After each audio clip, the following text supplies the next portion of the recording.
Samuel Kalanzinza Rais Sokolo mu district wa Kiso nga mu buto bwe yafuna omukisa okusoma paka mu ttendekero ly'ebyemikono. Ne tufuna omukisa ne tuyingira mu masomero ago ng'abaddugavu kubanga abayindi baagobwawo mu 72. Yasanga ebizibu bingi kabula kata bimulemesa okumaliriza. Naye tuba tukyali ku tteeko tugenda okulaba nga embeera etabuse ey'olutalo lwali luve Tanzania.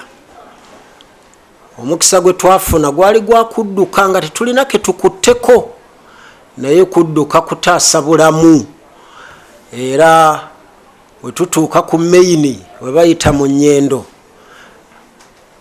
mukisa gwali gumu gwokka ng'emmotoka ezirabwako galoole tugalamira ku loole eyatuleeta paka Kibuye. Agamba nti obulamu bwamala ne butereera nga ne baganda be abasigala nga bato basobola okubaweerera. Natandika okwekozesa kubanga era omulimu gwali gumaze okumba mu mikono.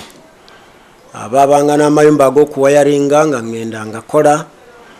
Naggulawo edduuka lyange ku William Street ly'ebyamasannyalaze, ntunda edduuka nkola emirimu.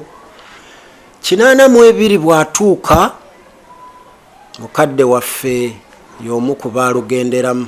Eddiini emuyamba ennyo mu bulamu bwe n'okutuusa kati waali. Mu kkanisa bwe tuba tusibwako emikono wabaawo obubaka bungi obw'amaanyi naye bwannyamba nnyo kubanga ebyo byonna byenkunyumiriza okuva mu 83 byasanga ndi mu kkanisa.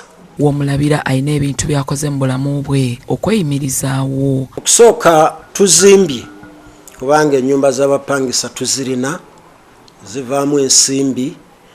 Mu kibuga mulimu gangu ku Busaabala Road eriyo.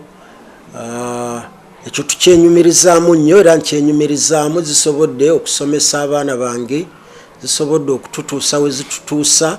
Ekirala okuviira ddala mu 84 nnunda sikyawangako kulunda nkoko. Atubuulidde ebisinze okumusoomooza. Okusookera ddala ndwadde nnyo okuviira ddala mu mwaka gwa 2004 naye mu byonna neebaza Katonda ti okusoomooza okwo tekunkosezza nnyo kubanga nsigadde nga nyweredde ku Mukama.